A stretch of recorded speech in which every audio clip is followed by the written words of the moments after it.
What's going on, guys? My name is Kenny. My channel name is GMFIRED. I pronounce it GM Fire Red. I'm gonna start a new type of video. Hopefully I can do this weekly. It's called This Week in Sports, which I can run through some of the sports that I personally like and I watch and kept up with. So this week in sports, this past Saturday on May 7th, 2022, in Phoenix, Arizona, UFC 274, Oliveira versus Gaethje. Oliveira, the lightweight champion, defending his title against Justin Gaethje.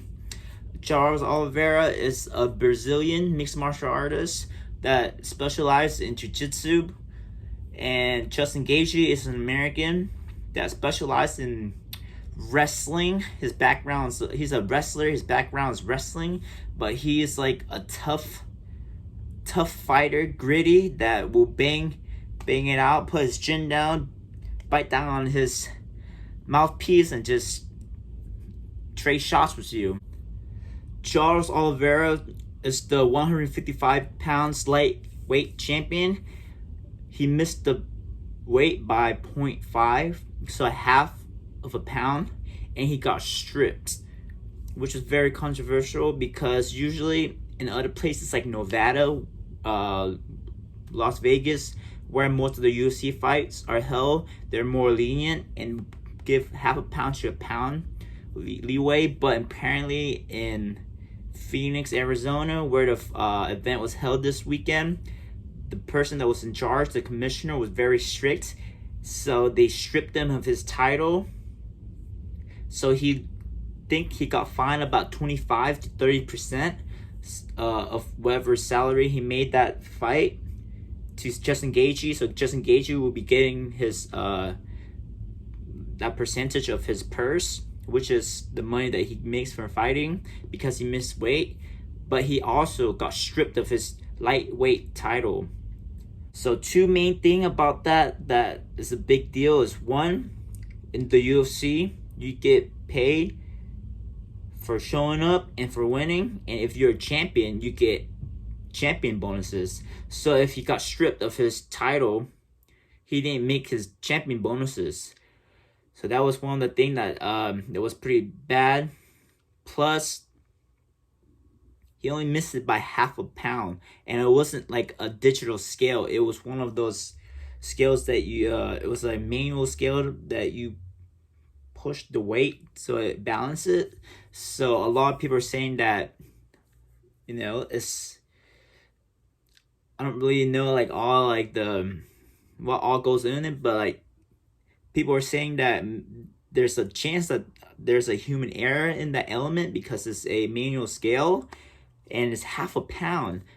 I mean, he didn't miss weight, yes, but to strip him of his title for missing half a pound, which is ridiculous, and a lot of people are upset about that, which is kind of sucks. Like, he can be fined, that's fine, fine him, give his percentage to Justin Gaethje, his opponent, which is okay, but to strip him of his title over half a pound, that's kind of rough. But overall, the title match, it was a pretty good match, pretty exciting. They came out, both guys were trading hands, banging. They got clipped. Justin Gaethje is a tough guy. He clipped Charles Oliveira twice and dropped him twice. But in my opinion, from what I saw, Justin Gaethje didn't jump on him. When you knock somebody down in MMA, it's not like boxing. The referee doesn't do a 10 count to make him stand up. They go into the referee stops. So Justin Gaethje should have jumped on him and started punching him, but he didn't. He knocked Oliveira down and he let him stand back up, which was, in my opinion, maybe he was scared of Oliveira's submission game, his ground game, which is a foreshadow for what happened at the end of the fight, because Charles Oliveira finished Justin Gaethje by a rear naked choke. That was just ridiculous, because Justin Gaethje had 2 chances to become the new lightweight champion. because Oliveira got stripped of the title. So if Oliveira win, he's still not the champion, and he's not getting his champion back. But if Justin Gaethje win, he will become the new champion. But Justin Gaethje, I don't know what he was doing. I don't know what's going on, but he dropped Oliveira twice, and he just stood there and let him stand back up, which was ridiculous. But Oliveira, he didn't give up. He knocked Gaethje down, took him down, got his back, and choked him out. So Oliveira won, and we'll see what's gonna happen in the future. Let's see if he's gonna get a #1 contender match, or they're just gonna give him back the belt. We don't know. Let's see what happens. The fight before that was a women's strawweight match between Rose Doug Namajunas against Carla Esposito. Their first time fighting was joined the Tough Ultimate Fighter TUF, which was for the first ever strawweight women championship, where Carla beat Rose to become the first ever strawweight champion via submission. And now, what is it, over 2,000 days? I think it was like 3 years, or is it 5 years, something like that. They're having a rematch, and now Rose is the champion, and Carla hasn't fought in a while, so they're about to have that rematch. I don't know what is going on with Rose. She seemed nervous. She seemed scared. It's like she had a trauma, like if something bad happened to you in this area, you just don't want to go back to that era ever, and then every time you drive back era, you get like flashback and you get scared.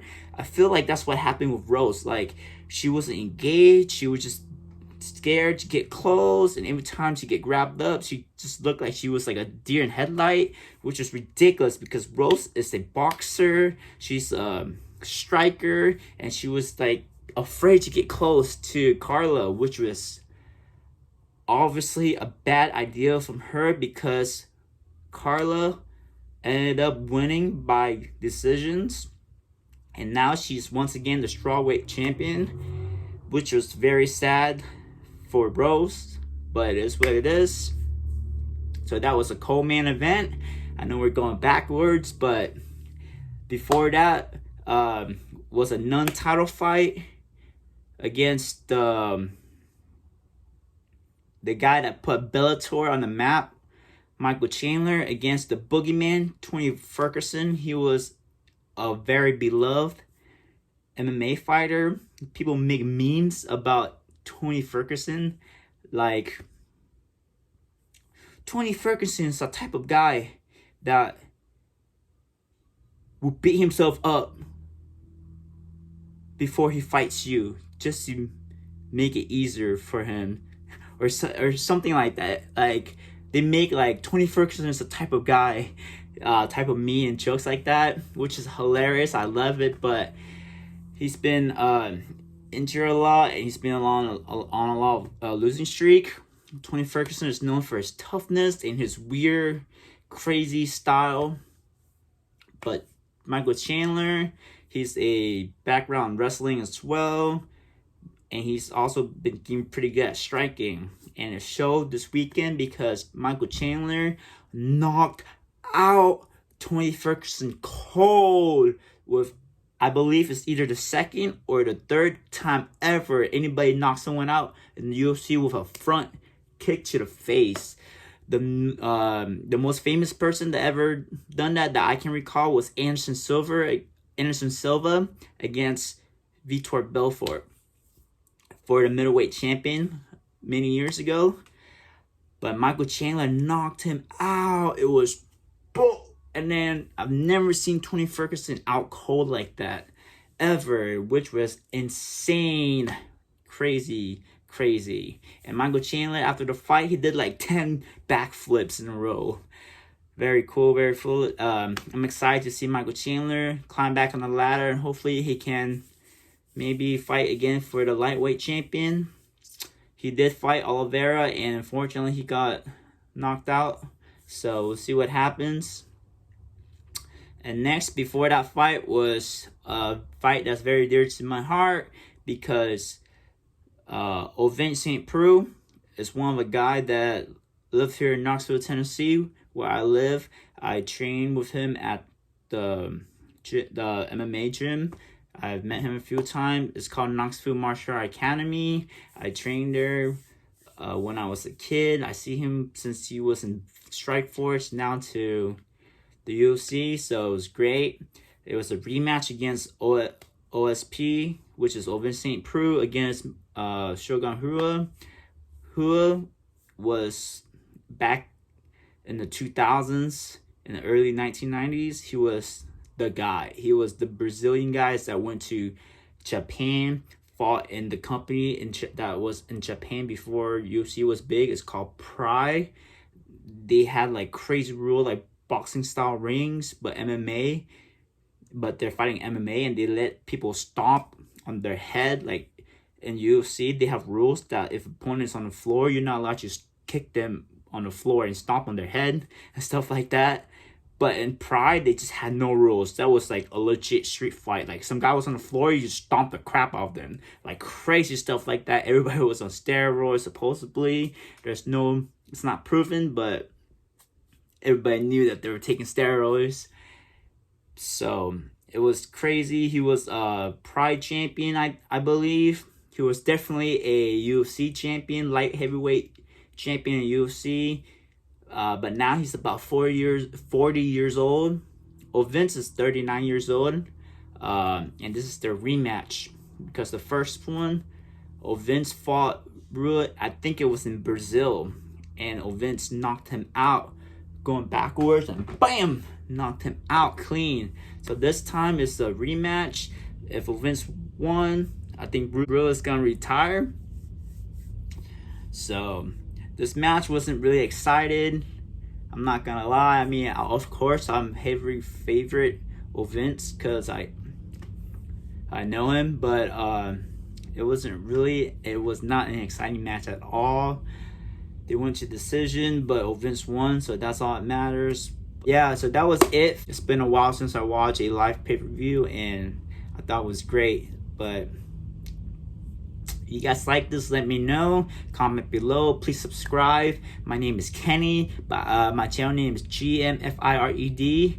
And please follow me on social media, Instagram with the same name.